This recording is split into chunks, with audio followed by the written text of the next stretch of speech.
नमस्कार, मैं कामरान जोहा।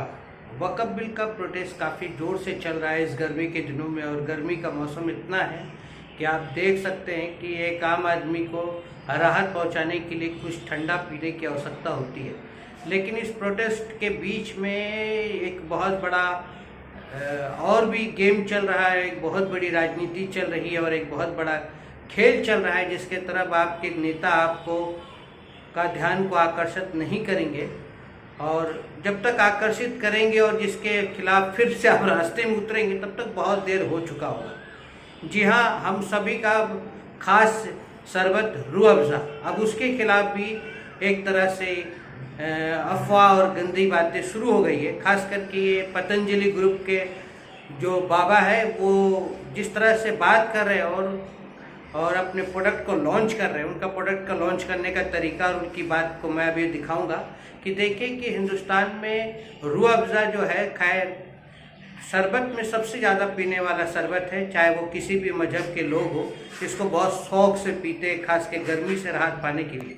लेकिन अब इसमें भी मजहबीकरण हो रहा है, हिंदू और मुसलमान हो रहा है शरबत में भी, रंग को लेकर के, उसके स्वाद को लेकर के, उनकी कंपनी को लेकर के, और इसको प्रमोट कर रहे हैं। आप समझ सकते हैं रामदेव बाबा, जो कभी जिनको सुप्रीम कोर्ट ने फटकार लगाया था कि आपके प्रोडक्ट में जो एडवर्टाइजमेंट है उससे आपका प्रोडक्ट मैच नहीं करता है। लगभग 14 ऐसे प्रोडक्ट का जो विज्ञापन है इनको बंद करना पड़ा था। आज फिर से वो विज्ञापन कर रहे हैं। तो लेकिन इस बार जो वो विज्ञापन कर रहे हैं वो धर्म और राजनीति, धर्म को लेकर के कर रहे हैं।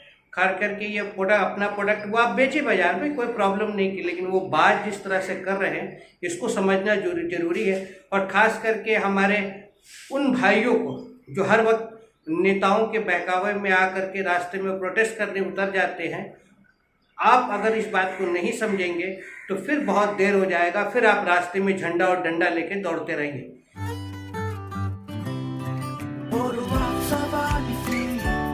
100 साल से इंडिया हर फीलिंग को सेलिब्रेट करता आया है रूह अफ़ज़ा के साथ। इसीलिए आज भी है Rooh Afza, the drink of India. शरबत के नाम पर एक कंपनी है जो शरबत तो देती है, लेकिन वो शरबत से जो पैसा मिलता है उससे मदरसे और मस्जिदें बनवाती। ठीक है, उनका मजहब है, लेकिन आप यदि वो शरबत पिएंगे तो मस्जिद और मदरसे बनेंगे। और पतंजलि का गुलाब का शरबत पीते हैं आप, ये शरबत पिएंगे आप तो गुरुकुल बनेंगे, आचार्य कुलम बनेगा, पतंजलि विश्वविद्यालय, भारतीय शिक्षा बोर्ड आगे बढ़ेगा। इसलिए मैं कहता हूँ ये शरबत जिहाद भी, जैसे लव जिहाद, वोट जिहाद चल रहा है ना, ऐसे शरबत जिहाद भी चल रहा है। तो लो, आपको इस शरबत जिहाद से बचाना है तो सब तक ये